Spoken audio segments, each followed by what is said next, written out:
আসসালামু আলাইকুম। আশা করছি সবাই ভালো আছেন। আজকের এই ভিডিওতে আমি বরগুনাতে গিয়ে কিছু নদী ভ্রমণ করেছিলাম, তার মধ্যে একটির বর্ণনা তুলে ধরব। তো আপনারা যদি আমার আগের ভিডিও দেখে থাকেন তাহলে অলরেডি জানেন যে আমি আসলে বরগুনাতে একটা ইকো রিসোর্টে ছিলাম, যার নাম হচ্ছে সুরঞ্জনা ইকো রিসোর্ট। তো মেইনলি সেই রিসোর্টটা দেখতে গেলেও আমার ইচ্ছা ছিল যে বরগুনার যে লোকাল বিউটি আছে সেখানকার কিছু কিছু জায়গা এক্সপ্লোর করা। তাই আমরা তাদের কাছে সাজেশন চাইলে তারা আমাদেরকে এই নদীর মোহনার কথা বলে। তো দেরি না করে আমরা ওই দিন বিকালবেলায় বের হয়ে যাই। বিকালবেলা যখন আমরা ঘাটে আসি তখন দেখলাম যে কিছু ট্রলার যাচ্ছে। তো আমরা একটা ট্রলার রিজার্ভ করে নিই।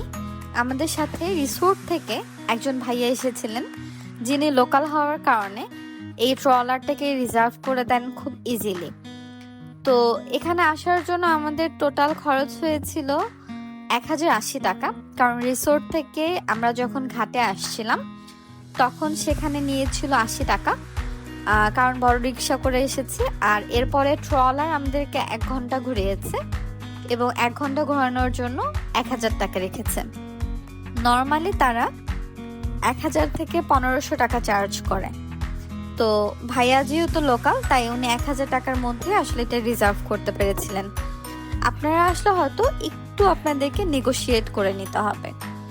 আমরা যে 3টা নদীর মোহনা দেখতে গিয়েছিলাম সে নদীগুলো হচ্ছে খাকদন, বলেশ্বর এবং বিষখালী।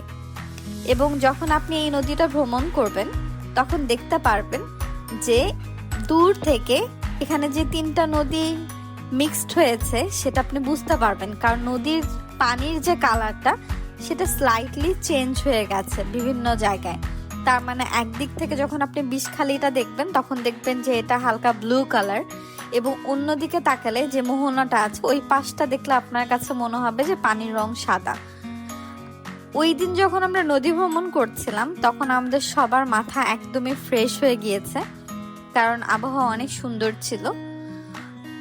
সুন্দর পরিবেশ ছিল চারদিকে, একদমই সিনেমাটিক একটা ভিউ ছিল, কারণ গাছপালা ছিল, নদী ছিল, পাশ দিয়ে ফেরি যাচ্ছিল, আর পাখি তো ছিলই, দূর থেকে যে পাখির কলতান এটাও আসছিল। এবং ওই দিনের আবহাওয়াটা এত চমৎকার ছিল যে আসলে বলার মতো না। তো আমাদের এক্সপিরিয়েন্স খুবই ভালো ছিল। যদি কখনো আপনারা বরগুনাতে আসেন বা সুরঞ্জনাতে ঘুরতে আসেন তো কাছাকাছি এই নদীর মোহনাটাকে এক্সপ্লোর করে দেখতে পারেন। সবাই ভালো থাকবেন, সুস্থ থাকবেন। আজকের মতো এখানেই শেষ করছি। ধন্যবাদ।